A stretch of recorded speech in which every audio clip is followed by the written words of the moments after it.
Yo tout le monde, ici je suis pas tout seul car aujourd'hui je suis avec Swill. Comment ça va Swill? Ça va très bien et toi? Très très bien car nous sortons à l'instant, donc nous sommes sur une critique à chaud, de Nosferatu réalisé par Robert Eggers à qui nous devons The Witch, de Northman et de Lighthouse. Et donc premier film de Robert Eggers où il n'y a pas de deux en début de titre, déjà à retenir. Et donc est-ce que Swill tu es très familier avec le cinéma de Robert Eggers? Bah moi j'ai découvert il y a quelques années The Lighthouse. On m'a parlé du film comme un film un peu spécial, une ambiance un peu onirique, et puis surtout je voulais voir en fait Pattinson dans un rôle qui sort des schémas classiques qu'il fait d'habitude. Donc pour moi c'était une vraie porte d'entrée déjà dans le cinéma d'Eggers, et puis aussi dans la versatilité on va dire de Pattinson, et j'ai adoré The Lighthouse. The Witch, j'ai songé à le regarder, et puis The Northman aussi, c'est juste que j'ai une liste de films à voir longue comme le bras. Donc c'est dans la liste, mais voilà. Mais Eggers il m'intrigue vraiment, il est vraiment spécial. D'autant plus avec ce film-là, parce que du coup, personnellement, j'ai pu voir tous les films, il y en a fait 3 après. Donc, parce que c'est un des rares réalisateurs où j'ai vu tous les films, du coup, de Monsieur Robert Eggers avec The Witch. The Witch, c'est un film qui a beaucoup marqué sa carrière, vu que c'est le film qui a quasiment révélé Anya Taylor-Joy à l'époque. Et c'est un film qui est très intéressant, effectivement, dans sa vibe, avec l'utilisation de la chèvre, la forêt, le côté un peu sorcière, exorcisme, qui était particulier. Après, c'était pas trop mon style de film, je l'avais pas adoré non plus. Là où The Lighthouse, comme tu l'as dit, je pense que c'est un peu notre claque commune, quoi. Ouais, c'est vraiment un film qui vraiment traite un peu de la folie humaine dans un mélange un peu de fantastique. C'est ça, dans ce phare. Le film fait plonger même le spectateur dans la folie. On prend part à la folie et on sait même plus qu'est-ce qui est vrai, qu'est-ce qui est faux dans le film jusqu'à la fin du film. Et puis franchement, c'est excellent. Ouais, c'est vraiment un réalisateur qui aime bien représenter un peu l'hystérie, on va dire, dans l'horreur, le prisme de l'horreur, avec une patine très très particulière, comme The Lighthouse qui était en noir et blanc par exemple. Ouais. Et j'y avais également fait un film un peu plus, peut-être son film le plus accessible, qui était The Northman, un film plus action, plus viking, qui était une revisite de Hamlet, qui était aussi un film qui était très intéressant parce que ça faisait bizarre de voir un film un peu typé, un film assez classique dans sa structure, c'est ça, mais filmé de façon auteur, quoi. Ok, et on ressentait vraiment la patte de Eggers dans. Oui, on la ressent, ouais, parce qu'il y a pareil, il y a des moments un peu sectaires dans ce film-là, il y a des moments un petit peu chaman, des moments où ça part un peu en cacahuète, et aussi des moments un peu de monologue un peu qui gueule de partout, qu'on peut retrouver un peu dans Nosferatu aussi.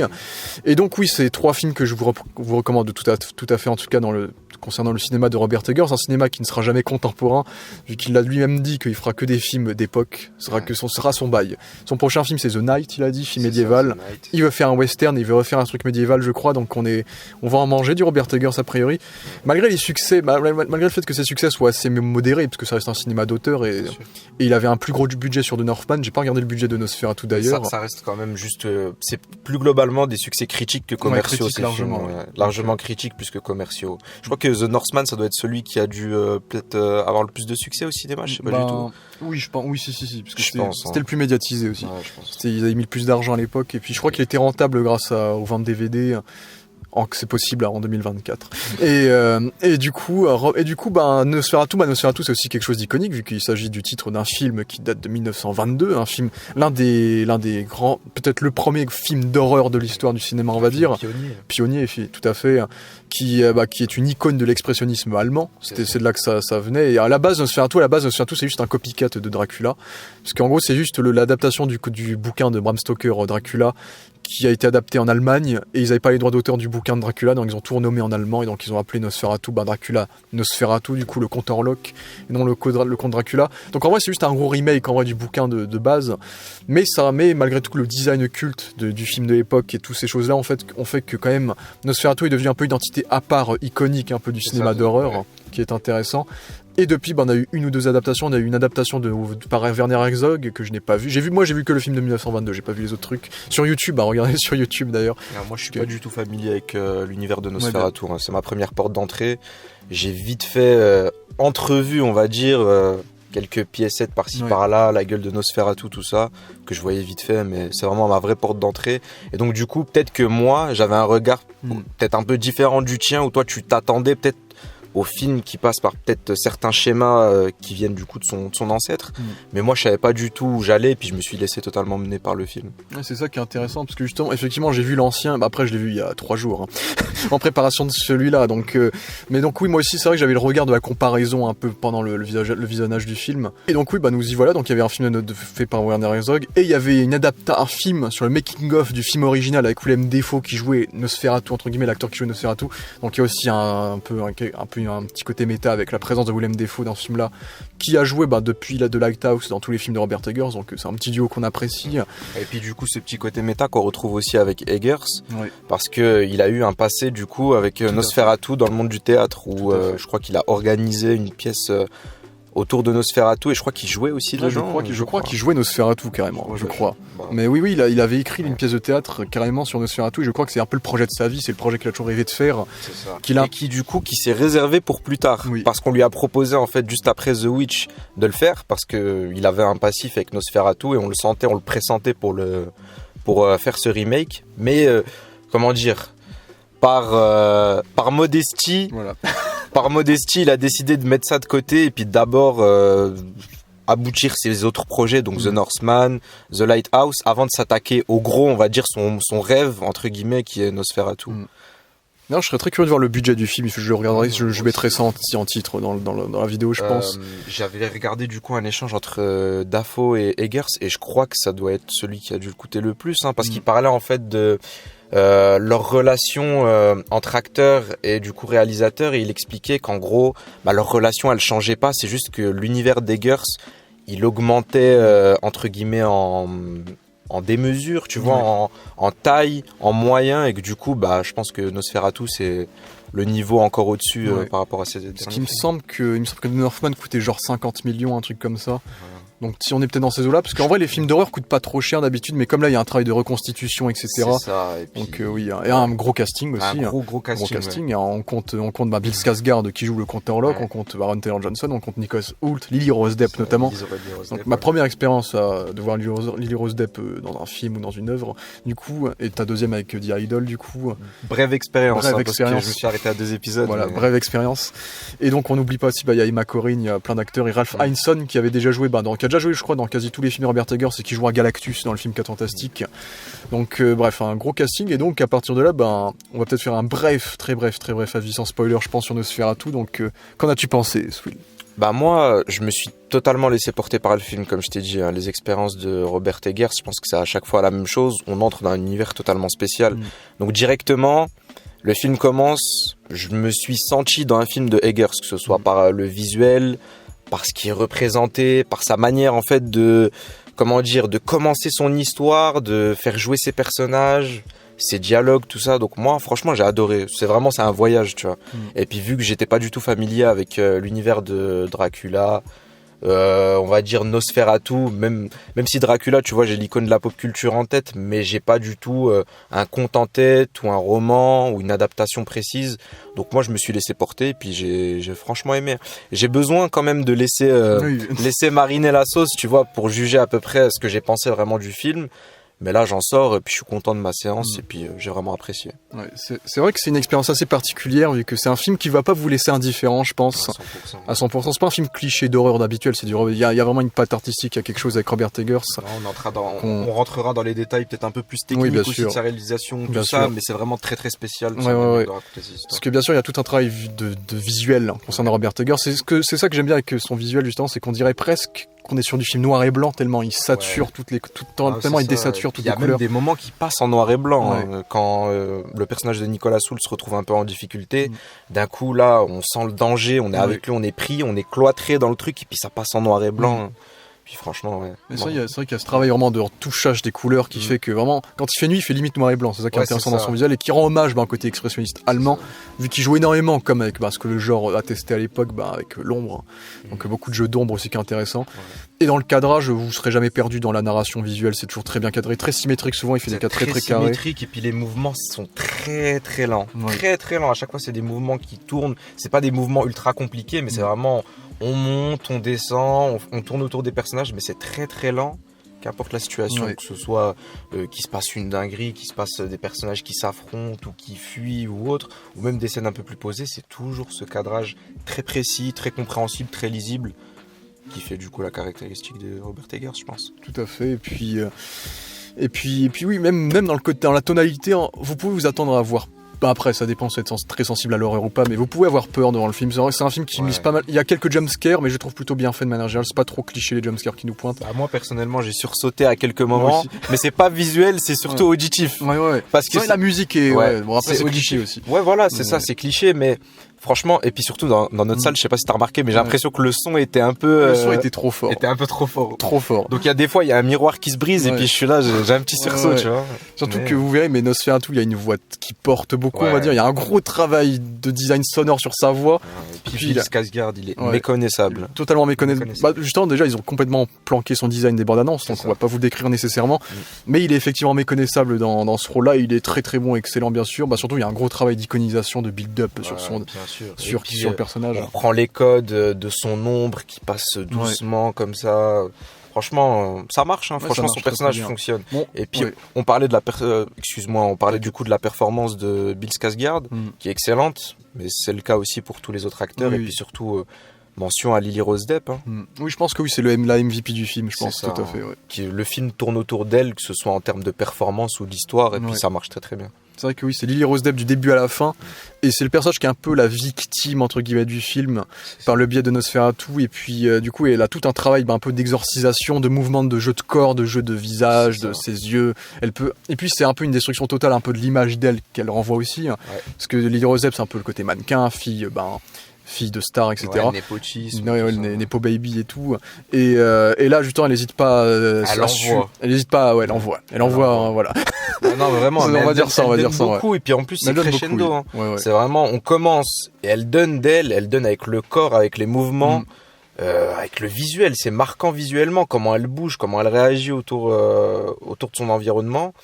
Et puis franchement, ça augmente, et on se dit, putain, vraiment, on sent qu'elle a un truc, elle a quelque chose, elle a une énergie, tu vois, et ça fait écho sans spoiler avec tout ce qui se passe autour d'elle et de son personnage. Mais plus on avance dans le film, et plus elle donne encore plus, tu vois. J'étais choqué à un moment, je me suis dit, mais elle ressemble plus à un humain, tu vois, comment elle bouge, comment elle parle, tout ça. Franchement, c'est bluffant, vraiment bluffant. C'est ce que je te disais quand elle disait en interview que elle se maquillait tous les jours pour se faire belle pour l'entendre The Idol.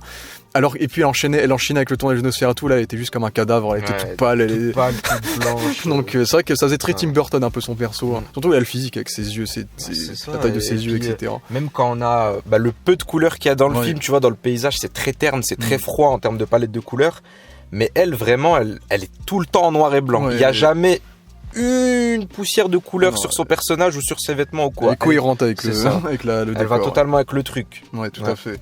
Mais je pense que pour nous deux, c'est la MVP du film. C'est ça. Parce que Bill Skarsgård, après, j'avais peur parce qu'il y avait le côté Pennywise, il a déjà joué des persos horrifiques, tout maquillés, etc. Et pour le coup, non, c'est pas du tout le même personnage. Ouais, je pensais. Limite, moi, après, on l'a vu le film en VF aussi, donc il y a aussi ça qui fait que. Franchement, la VF, elle est très très bonne. Bien moi, je suis très très critique avec la VF parce que, par exemple, pour Anora, j'étais tellement dégoûté que le lendemain, je suis parti voir en VO le film. Mais alors pourtant j'avais adoré le film, mais je sentais que ça me gâchait l'expérience. Mais là franchement le travail de VF il est excellent. Et puis surtout le plus important c'était de retranscrire en fait la voix imposante de Nosferatu. Et là en VF c'est vraiment très très bien fait, un espèce de petit accent là-dessus et puis ça porte vraiment, c'est très très très très très réussi. Pour le coup, on sent qu'il s'amuse avec le côté un peu folklorique du film, avec le côté un peu Europe de l'Est, d'où vient le personnage, son château, les gens qui le connaissent de réputation, le côté un peu sectaire des gens. Comme tu l'avais dit aussi en voiture, c'est que il aime bien retranscrire un peu le côté euphorique des gens. C'est ça, euphorique, fou. Il a vraiment cette patte visuelle, Eggers, où il nous représente souvent la folie pure, tu vois. On commence d'abord avec un espèce de rituel un peu... souvent, c'est des rituels qui ont une connotation peut-être un peu sexuelle. Il y a une espèce de petite couche de nudité là-dessus.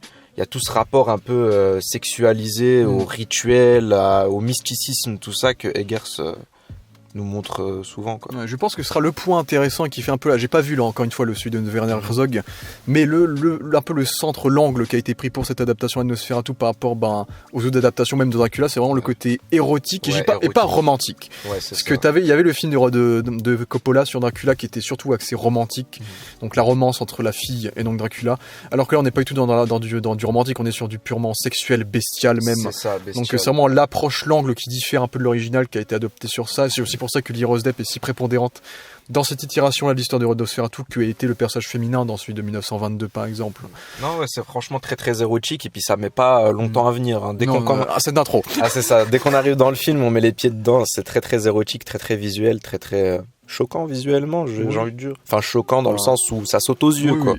Alors, surtout pour le coup, les gars, le film est, il est violent, il est gore, il est gore, ça va. Il est violent, il y a des rats sur épée en des rats. Voilà, en plus, j'avais vu qu'il y avait, excusez-moi, j'avais vu que il y avait la société de protection des animaux qui s'est opposée au film parce qu'il utilisait des rats de manière négative. Je me suis posé la question au traitement. Justement, en fait, il y a un moment sans spoiler où il y a vraiment des personnages qui marchent dans une salle emplie de rats. Et je me suis posé la question, je pense pas que c'est de la CGI ou quoi que ce soit, je pense vraiment qu'il y a eu une horde de rats qui a été lâchée. Et puis sans spoiler aussi, il y a quelques moments entre guillemets de cruauté animale où voilà, c'est très graphique, c'est très visuel, c'est pas caché ou quoi que ce soit. Parce que Willem Dafoe, il avait fait une interview en mode, il avait teasé le film en mode, j'ai tourné dans une séquence où il y a 50 rats et tout. Donc ça m'étonne pas que ça fasse pareil. Mais après c'est parce que ça réveille les stéréotypes entre guillemets bien sûr des rats, etc., la saleté, etc. La peste, après c'est même pas que c'est un stéréotype, c'est littéralement un plot point du film. Ouais, c'est ça. Et ça fait partie du roman de base et tout. Donc pour moi, il y a laissez les gens faire de l'art. on va dire tout simplement.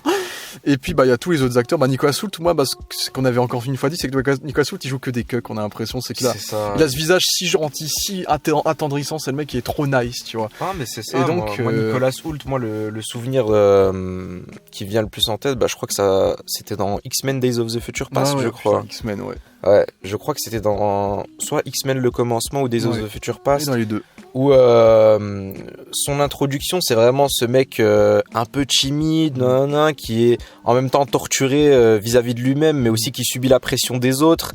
Et puis vraiment, j'ai cette image de Nicolas Hoult qui m'est restée en tête et que j'ai retrouvé du coup dans plus récemment Juré numéro 2, où il joue du coup cet homme un peu tiraillé par la moralité qui du coup est victime de lui-même et de ses émotions et aussi des autres. Et là, encore une fois, il a la gueule de la victime pour à chaque fois jouer le personnage tiraillé, qui subit, qui contrôle pas ses émotions, qui est submergé, qui est victime des autres et peut-être plus globalement qui est pas maître de lui-même et de sa destinée, quoi. Souvent c'est ça, les personnages de Nicolas Hoult, ça me fait un peu rire. Après voilà, j'ai pas vu tous ces films bien sûr, mais moi l'image que j'ai de l'acteur, il l'a retranscrit parfaitement dans le film et je pense qu'aussi Keggers l'a choisi pour ça. Parce que ça fait sens avec le personnage totalement. Oui, c'est aussi pour ça que en vrai moi je suis pas un grand fan de Nicolas Hoult en tant qu'acteur parce que je trouve qu'il a justement il est assez lisse comme acteur physiquement, je dirais. Et justement pour le coup, je trouve que ça fait partie du bon choix de casting de Robert Eggers dans ce film-là. Du coup, il joue le fameux rôle du courtier qu'on a dans le film original. Et donc, Nicolas Hoult, vous allez voir Nicolas Hoult se chier dessus pendant une grosse partie du film. Et autant on est censé avoir peur avec lui, autant moi ça me faisait marrer de voir Nicolas Hoult. C'était drôle. Il était en train, il y avait le contrôleur qui lui parlait en mode tu vois. Mais c'est un point où il tremblote et il pleure. Et puis t'as même un autre personnage qui arrive vers lui qui lui dit mais tu t'es chié dessus, t'es comme une femme sans défense, machin. Et puis. En vrai, lui c'était satisfaisant parce qu'on aurait dit que c'était un résumé un peu des films un peu populaires qu'il a fait justement. C'était ça qui est drôle. Et c'est pour ça que je suis extrêmement curieux de voir son Lex Luthor. Parce que Lex Luthor il est censé, il peut. Après je pense qu'il va encore dégager ce côté frustration un peu. C'est ça. Mais ça dépend parce que du coup on peut avoir la frustration qu'on a en tête de Lex Luthor, la colère, machin. Mais je me demande si peut-être on n'aurait pas un Lex Luthor qui serait peut-être plus fragile émotionnellement. On le voit pleurer dans un plan d'abondance. Tu vois, c'est ça que je me suis dit, ok, c'est pour ça qu'il a pris Nicolas Hoult. Voilà, l'archétype Nicolas Hoult. Mais surtout que James Gunn, il a insisté sur le fait que son Lex Luthor, il voulait qu'il soit effrayant, genre. Qu'il soit vraiment. Donc j'attends de voir sa version. Et je crois qu'il a ajouté aussi qu'il en ferait un vrai scientifique. Un vrai scientifique. Ouais, un vrai scientifique. Donc j'ai hâte de voir ça en vrai. Ah, moi très curieux aussi. Surtout, après on diverge un peu. Mais pour une autre vidéo peut-être. Mais ouais, du coup, et puis on retrouve des gros acteurs. C'est comme Aaron Taylor Johnson, c'est marrant parce que c'est pas l'acteur l'acteur forcément, l'acteur star qui va se dire je vais être le premier rôle de tous les films où je joue. Non, mais franchement, à chaque fois qu'il fait une apparition, il est marquant. Ah, moi, il m'a marqué dans beaucoup de films. Dans Tenet, il a un petit rôle, entre guillemets. Il était dans Tenet. Hein. Ouais, il était dans Tenet, mais j'ai l'impression qu'il est un peu partout, tu vois. Il avait un petit rôle, oui. C'est ça, où il avait un petit rôle, mais je l'ai trouvé marquant. Tu vois, c'est limite s'il prend pas une place avec les protagonistes, sans spoiler, vers la fin aussi, où vraiment on le sent, on le sent. Pareil dans Bullet Train, il y a beaucoup de personnes qui ont vu Bullet Train et qui retiennent la performance d'Aaron Taylor Johnson. Son duo, là. Ouais, c'est ça, avec Tangerine et j'ai oublié le nom. Clémentine ou je sais pas, un truc comme ça. Mais franchement, il fait des apparitions très très fortes et je l'ai pas souligné tout à l'heure, mais aussi sa performance, elle est excellente.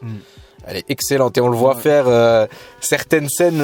Voilà, c'est Robert Eggers. C'est Robert Eggers. Moi, je l'avais vu récemment dans Craven où je l'avais pas du tout aimé. Mais je vais pas m'affliger cette douleur. Mais puisque je suis pas un immense fan de Aaron Taylor Johnson, même s'il a déjà eu des rôles. Je te recommande d'ailleurs le film Nocturnal Animals avec Amy Adams et Maggie Gyllenhaal, où il a un rôle assez mémorable dans ce film-là justement, où qui est bref mais qui porte bien le truc. Et donc là c'est un rôle qui est un peu plus qui est secondaire mais qui reste quand même très important dans la diégèse du film. Ouais. Et qui fonctionne bien parce qu'on joue avec ces personnages qui sont jeunes, qui commencent à percer dans le milieu un peu maritime, etc. C'est ça. Et qui vont se retrouver dans la merde et être déconstruits par ce qui se passe autour d'eux, quoi. C'est ça qui est intéressant. C'est ça, des personnages un peu dépassés par les événements, qui s'accrochent à leurs croyances, surtout le personnage de Aaron Taylor Johnson, qui ne veut pas réaliser l'inévitable, en quelque sorte. Ouais. Donc avec la présence de Emma Corrin qu'on avait vu en tant que méchante dans Deadpool et Wolverine aussi. Moi j'ai découvert là-dedans. Ouais, moi j'avais découvert dans The Crown, où elle jouait la princesse Diana. Et c'était là qu'elle m'avait bluffé déjà. On retrouve, comme j'ai dit, à Ralph Fiennes en Docteur, qu'on voit plus que je pensais. Il est très très présent comme le Docteur, bien charismatique, qui fait le café. Et Willem Dafoe aussi. Ouais, son duo avec Willem Dafoe justement, qui marche très très bien. Ouais. Willem Dafoe qui joue un peu dans l'exubérance. Il joue un peu l'équivalent de Van Helsing, je crois, dans Dracula. Vraiment le mec qui s'y connaît un peu en occulte, etc. Donc, la personne à trouver quand on veut parler de vampire en quelque sorte. C'est ça, ouais. Et du coup, oui, moi, peut-être un point que je pourrais peut-être discuter, qui pourrait poser problème peut-être pour certaines personnes, et je pense que je l'ai ressenti un peu justement le côté adaptation théâtrale. Ouais. Les dialogues sont très théâtraux. Non, ça sent vraiment.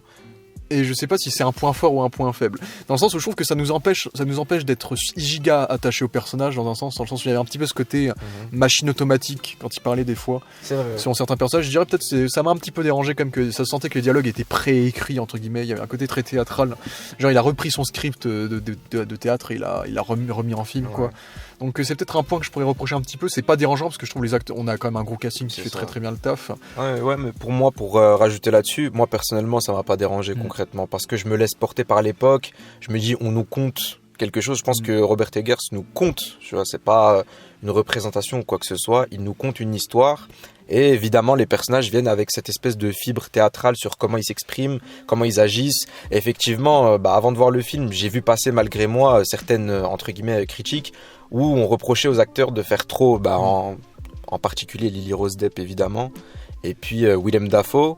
Mais je trouve que c'est cohérent dans le tout de l'histoire et qu'on se laisse porter par des visuels forts, que ce soit ce qu'on a expliqué plus tôt, tu vois, des moments très très graphiques, mais aussi voilà des moments d'émotion, des moments où il y a des gros discours, où les personnages sont en proie à leurs émotions. Et moi du coup je me laisse porter par cette espèce d'environnement théâtral et je me dis que ça va avec le ton global du film. Donc franchement moi je dirais pas que c'est un défaut, en tout cas pour moi ça me dérange pas tant que ça. Après moi je dirais qu'il y a un truc qui m'a sorti du film mais que je décrirai en spoiler principalement, c'est n'ayez pas trop d'attentes sur le design de Nosferatu. En tout cas, essayez de après c'est un choix qu'on peut respecter ou pas. C'est un angle qu'on peut voir. C'est un angle intéressant, je trouve. On va dire vous attendez pas au maigrichon du film de 1922 avec ses petites dents et ses gros sourcils. C'est pas il a opté pour une approche un peu plus folklorique, on va dire encore une fois. Mais j'avoue que personnellement, il y a un gros détail, on va dire, qui m'a quand même sorti un peu de son design pendant tout le film. Et au début, je pensais que c'était un déguisement, et en fait, non, il est comme ça tout le film. Et j'étais, ah ok, bon j'ai un peu du mal à. Après, ça fait un vampire. J'ai jamais vu un vampire comme ça, tu vois. Donc ça change, on va dire. Surtout que c'est un peu dommage parce qu'il a une putain de voix, il a une grande veste imposante, il est giga grand. Ça se voit qu'ils ont mis des suspensions pour le rendre encore plus grand parce que là, il est gigantesque. Il est vraiment imposant. Ouais, en termes de taille. Et puis tu vois sa gueule et tu fais oh. Tu vois, ça c'est débat aux gens, mais moi personnellement j'ai eu du mal avec ce détail Bah franchement, facial, on va dire. Ouais, je pense que ça dépendra des gens. Moi personnellement, j'ai trouvé ça super intéressant et drôle, hein, Ouais. parce que ça va, parce il est typé en quelque sorte. Ouais. Il a un accent, il a une tenue, il a une posture, il a une voix. Et ce choix de design est super intéressant. Et Bill Skarsgård est encore une fois méconnaissable là-dedans. Par contre, oui, il est là. Ouais, On le reconnaît c'est pas. vraiment une dinguerie comment on le reconnaît pas. Et je pense que certaines personnes pourraient trouver le film un peu indigeste, dans le sens où moi c'est un peu ce que j'ai ressenti, mais pas en mode mauvais sens du terme, en mode c'est une expérience à vivre pendant 2 heures. Tu vois. C'est que c'est un film où vraiment il y a beaucoup de séquences hystériques où ça gueule, où la musique se le soulève et on fait des parallèles entre plusieurs scènes. Ouais, c'est ça. Les personnages parlent et ils parlent en fait ils surenchérissent non-stop. Donc ouais, je peux comprendre que c'est indigeste. Il y a des fois où c'est intelligible. Il y a un personnage qui parle et il y a l'autre qui hurle à côté de lui où on comprend plus rien. Mais c'est volontaire, bien sûr. Mais c'est vrai qu'il y a un côté un petit peu, il y a un petit côté film un peu écœurant, même dans le visionnage. C'est un peu ce côté-là, visuellement déjà dans ce que vous verrez à l'image, mais dans le montage qui insiste sur le côté horrible, dégueulasse et ignoble, et avec le sound design et les gens qui gueulent et des gens qui bavent, qui ont de la morve. On insiste sur ce côté-là. Il y a beaucoup de morve. Hein. Ouais. De tous les personnages, là, je réfléchis, mais il y a vraiment beaucoup de morve, de bave. Donc vous savez à quoi vous attendre dans ce côté-là. Et puis en vrai, de manière générale, je pense qu'on restera plus. Pour moi, je pense pas que c'est mon film préféré de Robert Eggers. Je pense que Lighthouse reste dans mon cœur quand même. Parce que comme j'ai dit, j'ai des défauts un peu subjectifs selon certains, et vous verrez par vous-même si vous avez les mêmes avis que nous. Mais en tout cas, en termes de pure qualité visuelle, formelle, sonore, etc. Oui, c'est un très très bon film et ça conclut très très bien la fin d'année. Surtout en un mois de décembre, où on n'était pas très intéressé par les films qu'il y avait. Mois de décembre, j'ai pas eu un mois aussi vite depuis, je sais pas, je pense août. Août ou septembre. Hein. Surtout, en vrai, je pense que c'est le mois de décembre le plus rempli que j'ai vu depuis extrêmement longtemps, mais j'ai vu rempli de caca. J'en ai rien à cirer, quoi. Genre Vaiana 2, Mufasa, Wicked, Craven. Sans prétention, c'est pas des films qui, en tout cas, m'intéressent moi et t'intéressent toi. Peut-être que je tenterai Wicked, parce que les gens ils commencent à en parler un peu, mais le reste Balek. Donc j'ai vu Craven, mais on en reprend une autre vidéo. Je pense que je vais faire une vidéo globale sur tout le Sonyverse, parce qu'il faut que j'en parle. Madame Web, pire film de l'année d'ailleurs pour l'instant. Il faudrait que je fasse un top. Non mais tu sais que des fois je me pose la question aussi, bon là je pars un peu en aparté, mais il y a des fois où je me demande, est-ce que les acteurs qui sont dans ces films savent dans quoi ils signent? Le pognon. Bah ouais, mais parce que je pense à du coup Tahar Rahim, que j'admire beaucoup, et qui du coup joue l'antagoniste dans Madame Web, ce qui est terrible. Et puis bah là, on parlait d'Aaron Taylor Johnson qui du coup joue Craven, et puis je me demande, est-ce qu'ils y croient eux-mêmes en faisant le film ou pas du tout? Mais bon, je pense que le pognon doit y jouer. Beaucoup. Mais voilà, en tout cas, c'était notre avis sur Nosferatu, et donc on va faire une petite partie spoiler pour terminer la petite review. Donc j'ai commencé cette partie spoiler en disant juste moustache. J'ai eu des grosses vibes de Henry Cavill dans Justice League. Entre guillemets, j'ai pensé à ça en mode oh non, il a une moustache, et on dirait qu'ils ont oublié de lui enlever la moustache en post-prod. La moustache qui te pose problème. Moi franchement, j'ai vraiment bien aimé le design. Hein. Le design un peu, mais comme je disais tout à l'heure, c'est vraiment genre je vois ce Dracula, je vois ce Nosferatu, et moi je pense au nom Vlad Tepes. Tu vois, je sens vraiment le personnage typé avec la grosse moustache, la grosse veste. Tu vois, c'est vraiment c'est ça, c'est vraiment cette espèce d'aura qu'il a, et puis moi ça me va totalement. Il y a un côté Nosferatu Rasputin, j'étais avec sa grosse moustache, sa grosse fourrure. Surtout il est super bien mis en scène, il y a des scènes où on follow son ombre, où c'est son ombre qui ouvre des portes. C'est ça. Il y a un moment aussi, je pense celui que beaucoup ont retenu du trailer parce qu'on le voit là-dessus, où il débarque sur la ville, et puis là, le plan de la main géante. Le plan de la main géante. Ça c'est un putain de plan. Ouais, c'est ça. Et puis ça arrive, puis la main, elle va chercher. C'est l'ombre qui va chercher. Donc c'est vraiment. Il est reclus dans son coin, mais son ombre, elle est partout et elle touche tout le monde. Donc il y a plein de plans très très cool. Il y a l'ombre qui attrape littéralement des personnages et qui les touche. Et ensuite, t'as des plans qui l'iconisent puisqu'il est extrêmement grand avec sa grande veste et tout. C'est ça, il est imposant. Mais parfois, j'ai l'impression volontairement qu'il le dénude entre guillemets. Ils aiment bien le foutre à poil. Ouais, c'est ça. Après, je trouve, ça m'arrangeait parce qu'avec sa moustache, j'avais du mal, et ensuite tu vois son corps qui est tout, ça faisait presque un peu de substance. Ouais, mais il perd un peu de sa stature justement dans ces moments-là où il perd de son. On voit que le mec il est tout pourri. Tu vois, c'est ça, il est tout pourri. Tu vois qu'il est limite frêle, faible entre guillemets.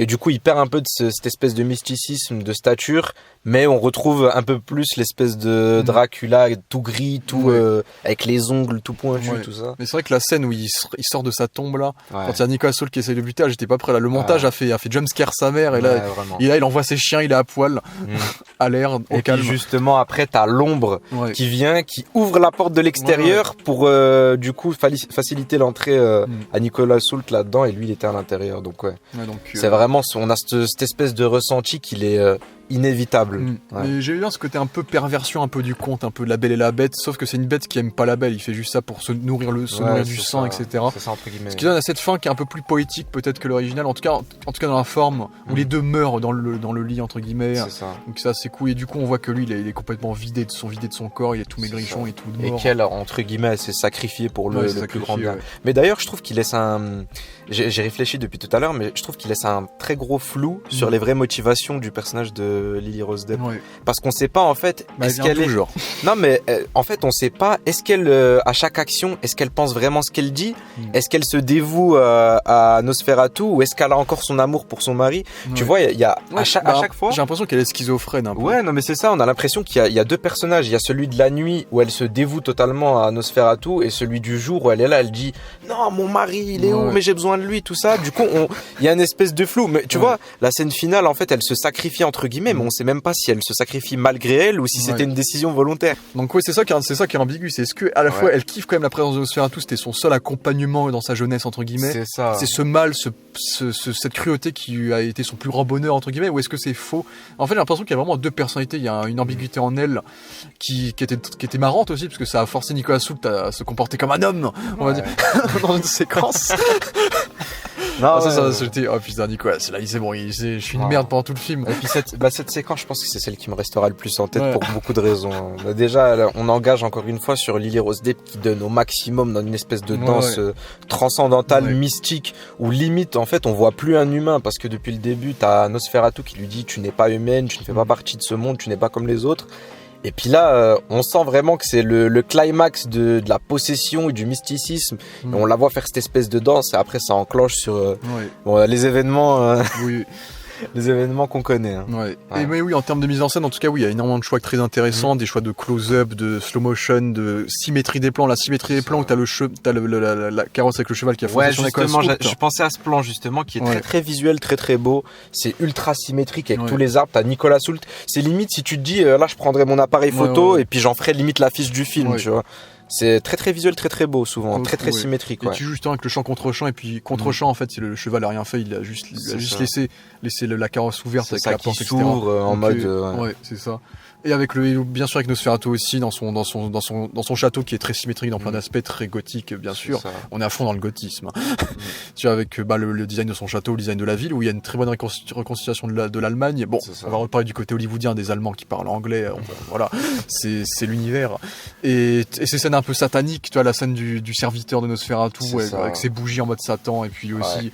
Lui aussi nous sort des séquences un peu dégueulasses là, très dégueulasses, de bave et de morsures de nuque, de bave, de morsures, de sang, de déchiquetage. Après ils ont fait une fin un peu différente avec lui. Normalement il rencontre jamais Nosferatu, là Nosferatu lui traite comme une merde en mode va te faire foutre, le les couilles de toi. C'est ça. C'est le fameux cliché du serviteur qui se donne trop au maître et qui lui casse les couilles. C'est très Dracula comme délire, c'est très Monster Universe, le Igor, tu vois. Donc il est un peu marrant, mais après on peut le trouver insupportable aussi dans ce côté-là. Ça fonctionne bien parce que vraiment au début on nous le présente comme un mec, c'est le supérieur du coup, le personnage de Nicolas Hoult, Thomas. C'est son supérieur, il est là, il est un peu entre guillemets son conseiller, il lui envoie une mission. On se dit c'est un gentleman distingué, tout ça. Et puis quelques minutes après, on le voit à poil en train de découper des trucs et de danser sur bouffer des pigeons, d'arracher la tête des pigeons. Ça doit faire crier ça, je pense. J'ai fait cause animale les gars. Bon, le pigeon n'était pas réel les gars. On sait pas. J'espère. J'espère parce que c'était vraiment plausible. Non mais c'était vraiment. Je pense que c'était un vrai pigeon. Ensuite la caméra s'est baissée et elle s'est relevée. Il a dû faire une transition. Non mais plus sérieusement, oui. C'est légalement t'as pas le droit normalement, mais Ouais. dans tous les cas. Non, mais... Donc ouais, mais ça c'était un des trucs qui était très cru du film, Ouais. comme Lily Rose Depp qu'on voit en pleine mort, en train de suer tout le film. Ouais, c'est ça, C'est elle dégueulasse, aussi la mort. déconstruction de l'image qu'on se fait d'elle entre Ouais, guillemets c'est qui marche ça. bien. Mais je pense que ça lui fera beaucoup de bien, ça, parce Ouais. que t'as beaucoup de gens qui la critiquent souvent. C'est du népotisme, Ouais. népo baby, tout ça. Elle a pas vraiment de talent. Elle est là parce qu'elle doit être là. Mm. Mais franchement, je pense qu'en vrai, sa performance, elle lui fera, comment dire, peut-être passer un cap. Moi j'espère en tout cas, oui, pour le coup c'était une performance intéressante. Justement, en plus elle se joue elle-même en VF, comme t'avais dit, et oui je Ouais. l'ai entendu. Je pense qu'elle est pas non plus si douée que ça en VF, pour le coup, que les autres doubleurs. Je pense pas. Mais ça va, c'est pas, ça Oui, va oui, pas non, sortir non. le truc. Non, franchement, ça va bien avec le personnage. Et puis, je pense que quand tu joues le personnage et qu'après tu le doubles, tu sais quelle intensité il faut mettre sur quel Ouais. mot. Donc, je sais pas si on aurait eu le même résultat si ça avait été une autre personne qui la double. Ouais. Mais ouais, dès les premières minutes, je pense que j'ai reconnu sa voix et je pense pas me tromper en disant que Non, c'est je pense que Glenn. t'as raison, ouais, Ouais. c'est bien sa voix. Mais on a Willem Dafoe qui crie en brûlant des chats des endroits avec des rats, des C'est 50 ça. rats. Et Qui lève les bras ouais, avec ouais. des torches et qui fait des prophéties. Ouais, ouais. En fait, ils ont fait jouer Willem Dafoe un peu ces deux phases d'acting Ouais. principal. C'est l'acting un peu le vieux qui est tout gentil, tout sympa, C'est ça. et le vieux un petit peu complètement barré, quoi. Ouais. Donc ça marchait bien, et puis c'est toujours sympa de le revoir dans un. Bah, il a un petit rôle, il y a un beaucoup plus petit rôle dans Don Earthman, mais c'était un peu perché aussi. Ok. Dans Don Earthman, il est très perché son petit rôle. Ouais, il aime bien Ouais. donner cette folie. Ouais, ben, après ça lui correspond bien. Ouais, ça va très bien avec Tiens, lui. hein. William Defoe, c'est partie de Ouais. ces acteurs qui ont une gueule, tu vois, Ouais, et tu c'est t'oublies ça. pas sa gueule et t'aimes bien l'exploiter entre guillemets pour des rôles. Ben, l'un des meilleurs acteurs de cette génération. Ouais. Mais Moi, j'aime ouais, beaucoup. par exemple. Donc il y a tout ce côté-là, il y a le côté il y a le côté il y a tout c'est ça, c'est les gens ils gueulent sur le côté des rats, mais il y a une peste, ils sont censé avoir une peste dans le film. C'est ça. C'est le principe, c'est pour ça qu'ils ont C'est foutu ça. des rats. Mais Donc, il y a pas plus, comment dire, il y a pas plus parlant Bien sûr. qu'une nuée de rats pour Ouais. montrer la peste et la maladie, la Mm. pestilence. Et puis c'est très bien retranscrit. T'as une flopée de personnes qui Mm. meurent, qui se mettent à gerber, vomir. Donc ouais non franchement, je C'est vois ça pas qui comment marche. ils auraient pu faire autrement Ouais. pour retranscrire la peste aussi de manière aussi frappante Ouais. visuellement. Et puis t'as une séquence, je pense, une séquence qui va beaucoup marquer. En tout cas, c'est la séquence où t'as Nosferatu qui bute les gamines là. Ouais. T'as le chant du personnage de Emma Corrin, et puis tu vois le contre-champ, tu fais oh putain, Ouais. il Non, bouffe, il bouffe carrément les gamines. Mais tu sais que je m'y attendais, je me Ouais. suis dit, il va venir prendre ses gamines et je sais que Eggers sait que ça Ouais. va faire parler et que c'est la séquence choc, Mm. mais je pense qu'il aurait pu aller encore plus loin dans Ouais. son esprit un Oui, peu oui, plus oui. vicieux. Parce qu'en vrai, la séquence elle est choquante parce qu'il prend les gamines, tu vois, qui sucent leur sang, mais en vrai c'est pas ultra Contre-jour, contre-nuit. Ouais, non, C'est de la Non, contre-lune, hein, les ouais, gars, ça non, va. mais c'est ouais, je rien pense de- pas que Eggers ira aussi loin de montrer la gamine se faire arracher la Ouais, tête ouais. à main nue ou autre joyeuseté qu'il Ouais. qu'il aurait pu faire, mais non. Mais c'est vrai que il arrive tellement à montrer le côté viscéral de tout ce film-là Ouais. que tu comprends le personnage d'Aaron Taylor Johnson, qui est un gars normal qui veut juste aider son ami, genre. Et tu vois partir en couille en mode frère, j'ai tout perdu à cause de vous, barrez-vous, tu vois.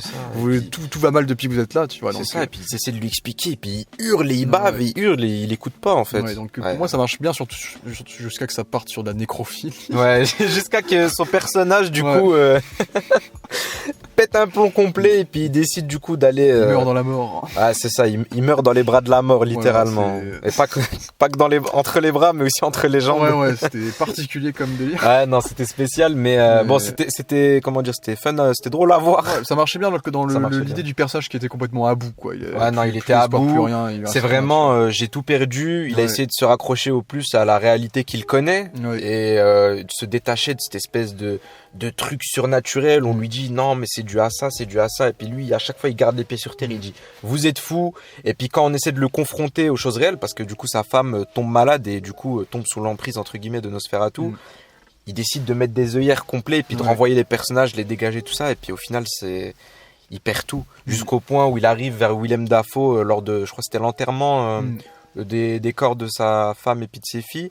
Et puis il est là en mode hors de ma vue, je veux pas te voir, tu m'as amené que misère, tout ça. Ouais. Et puis dans, entre guillemets, la mission finale où ils doivent aller brûler, entre guillemets, le lit, le tombeau de Nosferatu, il est absent. Et puis quand ils vont le chercher, ils le retrouvent en fait en train d'embrasser sa femme. Et il est mort en fait de la peste. Et puis pendant un acte sexuel avec le corps de sa femme morte en fait. Ouais, Donc voilà, une fin assez particulière. particulière pour son On va personnage, dire. mais voilà. Mais dans la mise en scène, il aime bien faire des plans séquences en panorama. Il C'est adore ça, faire ça. ouais. Et c'est ça qui nous permet de voir beaucoup les décors du château, des rues qu'ils ont reconstitué visuellement. Et donc, Ouais, c'est ça. donc il y a ça, là, tout le jeu du côté Puis symétrique, il y a le ajoute, montage, bien sûr. ça ajoute à la tension, parce que c'est Mm. des mouvements souvent qui sont longs, Ouais. et puis ils prennent le temps de nous montrer ce qui se passe. Donc franchement, ça ajoute cette espèce de tension. Souvent, quand tu vois la caméra bouger doucement d'un côté à un autre, comme par exemple quand t'as t'as le personnage de Lily Rose Depp qui spawn derrière, comment ça s'appelle, le personnage de Emma Corrin. Ouais. C'est vraiment, on va doucement à droite, il y a rien du tout, puis ensuite ça va doucement à gauche, Ouais. et puis ça s'arrête. En fait, t'as Emma Corrin sur le côté droit de l'écran, et tu Ouais. sais très bien qu'il y a quelque chose qui va arriver de l'ombre à gauche. Ouais, c'est cliché, Et puis, mais ouais, c'est ça cliché, va, mais ouais. tu vois, ça Non, passe. c'est bien fait, Ouais, et ouais. puis ça peut donner une petite frayeur aux âmes les plus sensibles, je pense. Ouais. Et c'est vrai que c'est marrant de voir à quel point tout Nosferatu de 1922, parce que c'est un film muet, misait sur le côté muet et sur la présence du personnage. Ouais. Là où cette version-là 2024, cette version-là elle parle beaucoup. Ouais, ça parle Mais beaucoup. surtout qu'il y a un giga sound design sur sa voix, c'est que sa voix prend 20 décibels de plus que tout le reste du son du c'est film. limite Tu vois. si ça fait pas trembler Ouais, toute ouais. la salle, tu vois. Surtout qu'en plus il y a une respiration qui est interminable à côté. Tu vois, C'est comme un limite, vieux, tu vois. c'est limite aussi iconique que la Ouais. respiration de Dark Vador, genre Ouais, c'est c'était ça, tu vois, c'était c'est ça. ça. C'est ça que je me dis, Bissazerne, ça se voit qu'il a pas 70 ans. Quand tu le vois Ouais. un poil après, tu vois qu'il est quand même costaud le compte, tu vois. Ouais, c'est ça. Bah, C'était particulier. pas pour très longtemps, parce Pas que pour très justement, longtemps, hein, mais- quand on le voit un peu plus dénudé, Ouais. et justement sur le plan final, on voit tout le haut du corps On où voit il reste qu'il un sait peu de tout, squelette, mais on voit le bas du corps où il a deux petits bâtonnets qui lui Ouais. servent de jambes. et puis- On a vraiment dit demi-mour dans de substances. un peu Ouais, vraiment, physiquement. J'ai vraiment, pensé à ça, tu Non, vois. c'était très Ouais. déformé, ouais. Donc ouais, ça fonctionnait bien aussi. Non, ça marche bien. Et la musique est ok. Ouais, non, mais c'est justement parce que Musique d'ambiance. je m'étais concentré un peu pour avoir ce point-là en tête, de me dire, bon, la musique, c'est quel effort qui a été donné là-dessus, tout ça. Mais en vrai, bon, ça sort pas des clous d'habitude. Hein. Non. Ouais, on casse pas trois pattes à un canard, c'est bien fait, le sound design est bien fait. Il y a, comme on a dit, je pense, nous, on a été un peu piégés par la salle aussi, où le son Ouais, était un aussi, peu ouais, plus le son fort. était très très fort. Donc, la simple cassure d'un miroir ou un petit un peu plus fort, on le ressent vraiment. Donc, voilà. J'ai d'ailleurs aussi un point qui m'est resté en tête. Bon, je sais pas si tu l'as remarqué aussi. Mais c'est quand même fou que l'écran soit pas. Ah oui, on est sur un cadre très carré, genre. Non, presque. Non mais ouais, mais même l'écran en fait de la salle, en Ouais. fait tu voyais les pliures en bas et puis c'était oui. c'était un peu dégueulasse, Ouais, je quoi, je voyais trouve. en haut, moi. Ouais, moi je les voyais en haut et en bas, c'était un Ouais. peu dégueulasse, je trouve. Ouais. C'est un peu bizarre. C'est pas optimal ici. C'est pas optimal, je paye ma place 12,70 €. Voilà, on paye notre place là. Ah c'est ça, on paye notre place. On va porter plainte. ouais. T'as l'hôte de l'auberge qui dit dégagez bande de tziganes, Ouais, tout t'as ça. ça. Mais la scène, je trouve qu'elle est très très bien réussie Ouais, parce ouais. que t'arrives et puis il y a cette espèce de dissonance entre le fait qu'il y a une espèce de fête entre C'est guillemets. vrai qu'ils sont en train de buter un cadavre, ils pensent que c'est genre Nosferatu, Non, et mais- boum, ils sont plus là. Non mais ouais, mais en plus même au moment où Nicolas Hoult entre, on a toute une espèce de séquence où on nous montre des danseurs qui dansent autour. Ouais. C'est limite comme si on l'accueillait, Ouais. mais on sent qu'en fait c'est pas normal. Il y a pas de, c'est pas vif, c'est Ouais. pas joyeux. T'as les mecs qui jouent de la guitare qui ont une tête comme ça, qui sont totalement sérieux. T'as des gens qui dansent tout ça, mais c'est plus pour se foutre de sa gueule. C'est très froid, c'est très. Il y a une espèce de dissonance entre on célèbre quelque chose, mais en même temps il y a rien à célébrer. Donc les personnages sont très froids, très détachés. Et voilà. Et justement après, en fait t'as le personnage de Nicolas Hoult qui arrive et on lui fait comprendre qu'il est pas le bienvenu ici, qu'il devrait partir.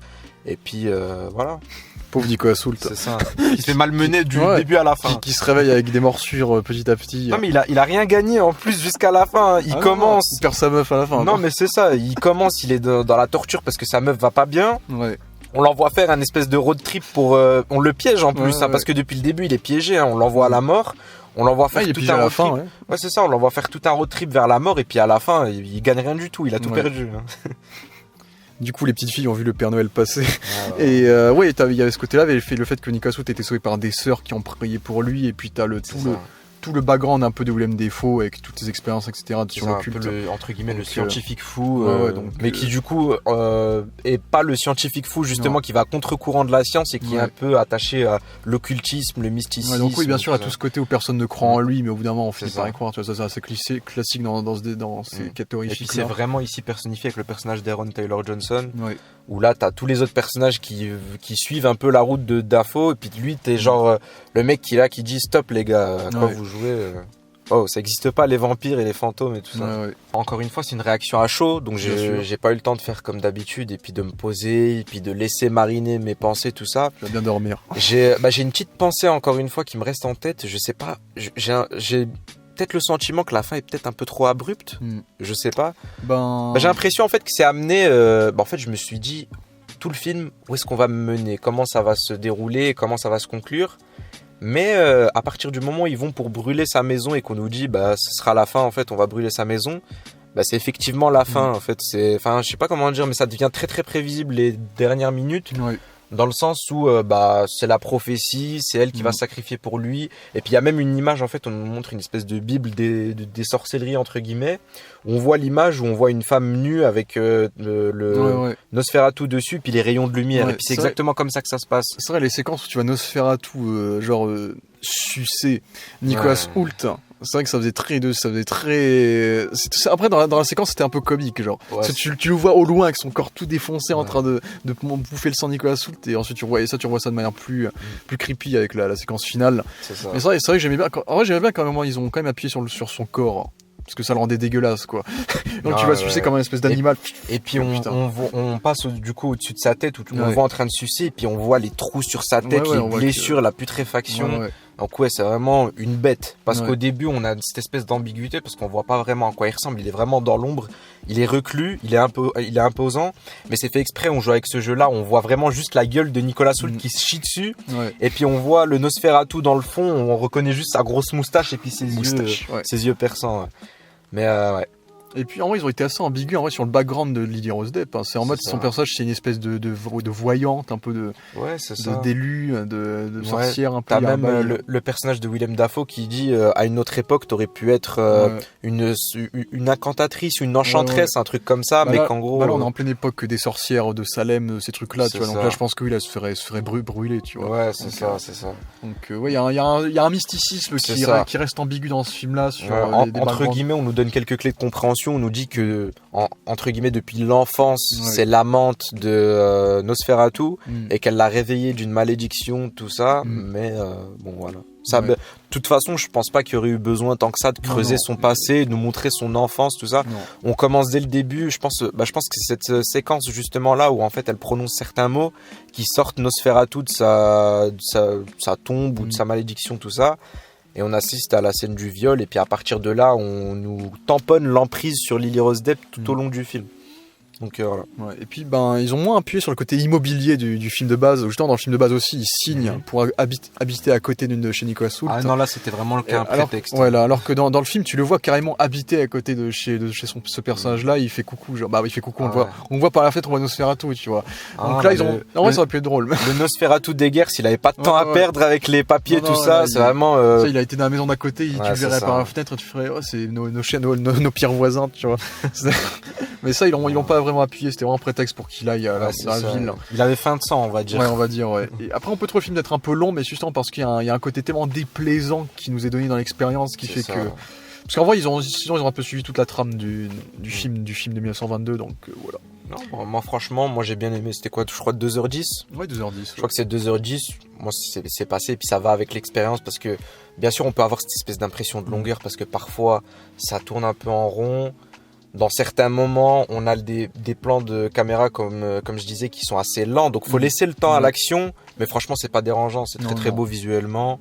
C'est bien retranscrit. Comme j'ai dit, moi, je trouve que la fin est peut-être un peu abrupte. Elle aurait pu être amenée d'une autre manière, ou peut-être faire en sorte que Nosferatu ou Lily Rose Depp, je sais pas, peut-être interagissent, peut-être essaie de prévenir le sort qui les attend, parce que concrètement elle lui dit reste encore, et puis il voit les rayons de soleil, mais il continue à faire son truc.